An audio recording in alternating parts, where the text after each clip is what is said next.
All right, guys. Okay, so welcome. This video we're going to talk about the number one mistake you as an investor make when you are doing your first refurb project or refurb property investment. All right, so most investors or my students as well, we start by doing smaller projects. You look at an apartment and two-bedroom house, three-bedroom, whatever. It might be considered cosmetic renovations, and then you're just fixing a few things inside, and that's a little bit more manageable. And you're renting it out. You might need partitioning, etc., and you rent it out to your tenants. And then that's a little bit good property investment to start. You can watch a video about your first the best property investment for first-time investors. I think we have a video like that on this YouTube channel where we're discussing a difference between an apartment and also a multi-let property. So I'm still going by that and saying go for an apartment for reasons that it's easy to manage, easy to fix, and also you're just focusing only on the interior. Then the body corporate handles everything else outside the apartment, especially if it's a good building, well managed. Those are the things that you must look out for. But hey, check out the video if you haven't seen that, and if you like this video, but watch until the end. That's the important part. All right, so number one mistake we make as investors, including myself, is that we do not have a solid, reputable Rolodex of builders or contractors. We are starting out and we don't have people who are reputable. They have good projects they've done, and they can help us with the aspect of builders, contractors, or things of that nature. And here's the reason why that is very important. So now you're going to find a distressed property, right? We spoke about a distressed seller. This is going to be talking a little bit more about a distressed property. And the most important part is you're going to be finding a distressed property. It needs work. It depends on how complicated it is. Without a good experience or without a good eye, you might miss out on a lot of things. And that's where a lot of mistakes happen. That's where people bend their fingers, overspend, and obviously buy deals over market value. And then also, make very, very small margins of profit. That's the good part about properties. It's very forgiving. It's unusual for you to not even make any profit at all. I mean, you can't have projections to say I want to make 200,000 on a flip and you end up making 80 grand. But at least you made a profit, but it's not what you were looking for. But property is very forgiving, and that's why it's the best investment even today. All right, so let's talk about your Rolodex of builders. Rolodex of builders, or a network of solid builders. All right, so a solid builder is something that you need very, very strongly on your power team. Builders and contractors are not the easiest people to work with, to be honest. If you worked in any construction and you've done any projects for renovations as an investor, or you have done any building projects as well, builders are not the easiest people to work with. They obviously, first of all, their work, the nature of their work is different because they work per project. So you have a project today, it's going to take 8 weeks, and then he moves to the second project, taking a month.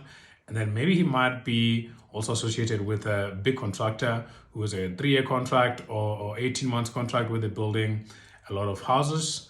Maybe they're building subsidy houses, maybe they're doing some developments, and he gets a job there, and then after that contract is done and he has to get another job somewhere to build a smaller house from scratch, and then you might be part of the renovations that they do as well. So most good builders are busy people and they have hectic schedules, and some of them are a little bit pricier than others, but I'd say always look for what you can afford based on the quality of work, and avoid looking for unnecessary bargains where you're going to lose good people. But at the same time, don't overpay or overspend on your construction or your renovation costs. So that's a topic for another day as well. But I just wanted to touch on the importance of a very, very good builder.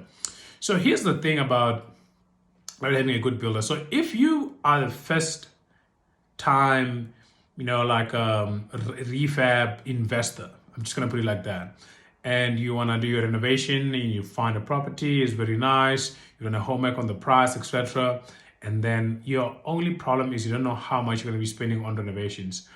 If you get a builder that's inexperienced, you're in trouble because they are going to be one of those builders who code you on what they see at first sight, right?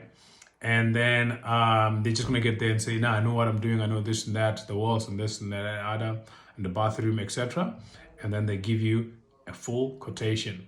And then their quotation is going to be looking at something like renovation 50,000, vet, and then whatever, you know what I mean, 15% of that, etc. Those are the type of builders you want to avoid for one reason. First of all, they missing on a lot of things. You're gonna be, when you're starting your construction, you're gonna actually start to realize that actually there's a lot of stuff missing. Maybe they missed out on door handles, maybe they missed out on specific items, maybe they didn't see the roof properly, and then now you need to change the entire roof. And then maybe they missed out on something else, that, the number of cement bags that are required, the number of tiling boxes that are required, etc. And all those things are going to be your additional expenses. Should you have borrowed this money from an investor now, or you're working with an investor, then you are becoming a problem because you have not costed your project very well. And now it's going to be costing them more. That means it's reducing the returns. And that is not exactly what you want to get. And that's also the reputation you want to build for yourself too. And look, there is a lot of construction risk in between that. You can have somebody who's building a skewed wall, and then the wall is going in this, and then now you have to demolish the whole wall and then build it nicely, and etc. There's a lot of risk that can go into not getting the right people on your Rolodex to help you as builders or contractors. So how do you avoid this, right? You need to build a list of builders. That's another thing. If you are relying on one builder, just forget it. You need more. You need at least 10 to 12 or 15 builders that you can call at any time. And every time you do a project, call at least three to give you quotations, just to have a little bit of a clear picture on what you're doing. That's the most important part. And when you call three, I think the most important thing is be very specific about what you're looking to do. Tell them what you want to do, tell them what you want to achieve, and show them the type of finishes that you want to get. And then they must give you a quotation based on that. And that's the most important part. So where do you find builders? With nowadays, social media, you watching this on YouTube.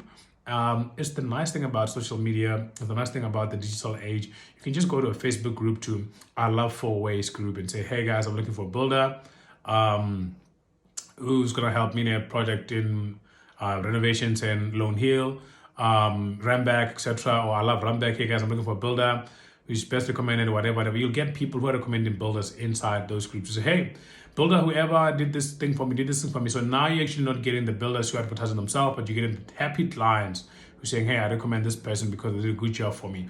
That's a little bit more less work for you because those guys are vetted people or vetted builders. And some of the builders might comment and say, "Hey, I'm a builder in this area, etc." If they're like, social media savvy, and then now you know that they can adjust. They're not that they're a little bit more adjusting people. They can adapt. And then you also can do your own interviews and screening processes.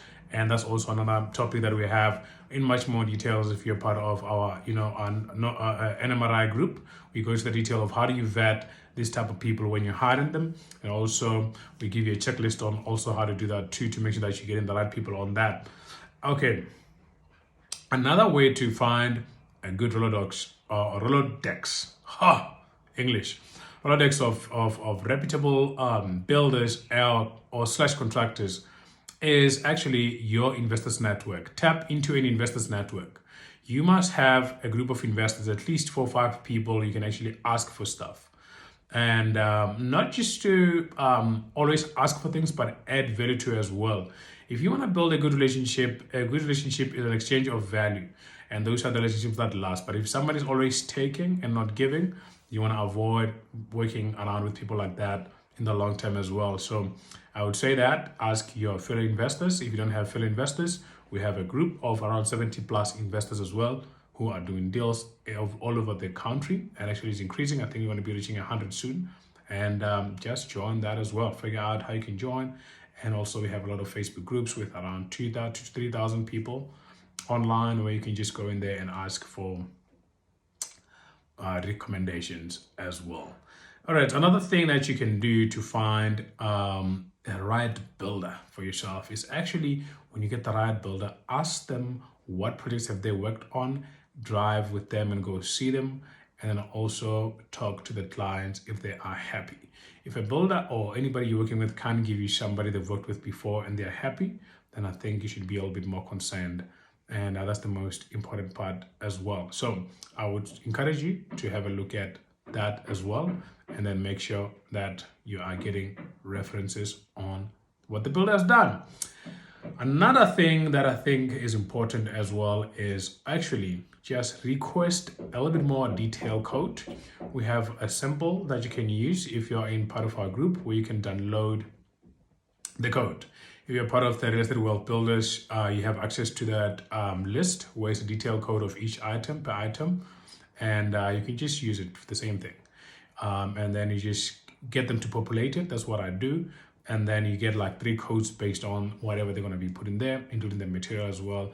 It works like a champ. And a new app on that is coming soon. That's going to help you do it a little bit much better.